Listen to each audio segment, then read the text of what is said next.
The next recording to be issued on our label, the Arts Florissants, will be music for Queen Caroline, that's to say the wife of George II.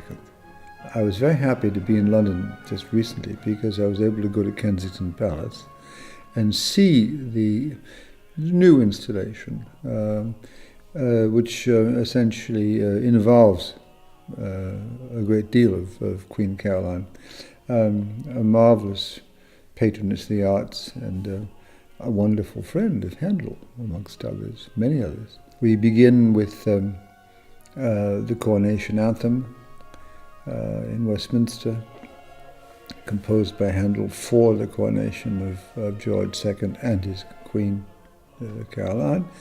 A lovely Te Deum, which is called the Caroline Te Deum, actually. Beautiful piece.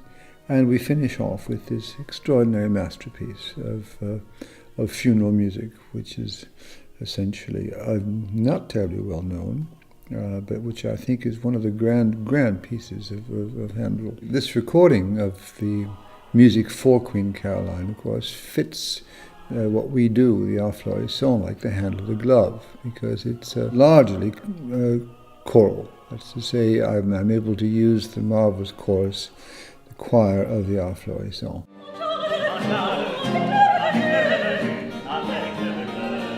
Recording to be issued after the Queen Caroline music will be a recording of Airs sérieux et boire of different French authors, and this will be issued as of April 2015. I have 5 marvelous soloists and a very good continuo and several violins. So it's chamber music, vocal chamber music of the end of the 17th, early part of the 18th century. A repertoire which, of course, is a repertoire which we know now very, very well. The soloists are young soloists, many of them recruited from the Jardin des Voix, our lovely sort of pépinière, as the French say, our lovely sort of young ensemble, which we launch every 2 years, of young soloists, young singers who are real specialists in this particular repertoire, which is very demanding.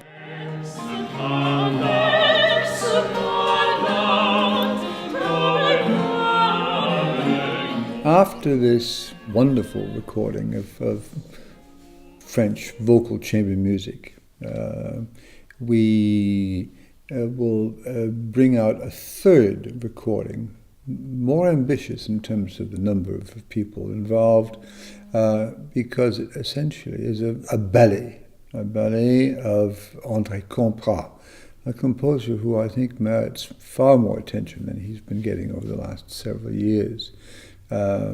An illustrious predecessor of Rameau, but someone in his own time that was really the epitome of this marvelous epoch of the Régence and the beginning of the reign of Louis XV.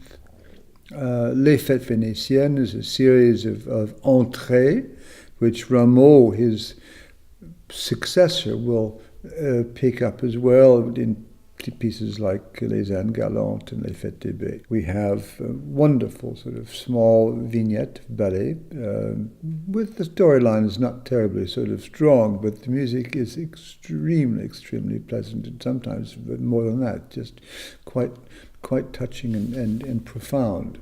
I'm looking forward to this because, again, it's Campra. André Campra is a composer who needs to be helped out a little bit. And I think that this recording of Les Fêtes vénitiennes is going to help bring back André Campra in the public esteem.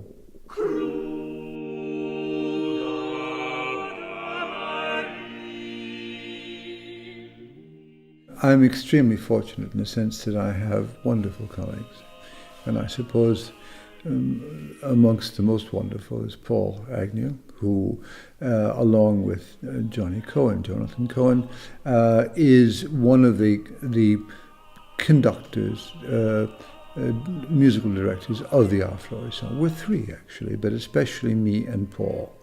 And Paul's been involved in an extremely wonderful project for a number of years now, which is essentially to record the complete works of Monteverdi. In September of 2014 appears the first recording of Paul Agnew's Monteverdi series, books 4, 5, and 6. Very exciting, because it brings this repertoire, which was part of our repertoire of 25, 30 years ago, back into prominence. And I'm extremely excited and very proud of the fact that Paul, my associate conductor, has embarked on this extremely ambitious and extremely wonderful sort of repertoire. In February of 2015 will appear the books 1, 2, and 3, entitled Cremona, of Claudio Monteverdi, by our lovely friend Paul Agnew. We present this music in a new format. That's to say, we made a decision essentially to marry literature with music. There's not only the traditional sort of livret, the little booklet that contains the text in its translations, and articles written by learned musicologists and what have you, but also we've decided, and I think it's a wonderful idea, to ask a writer, a well-known writer, who likes music, who listens to music, to accompany this music with a text.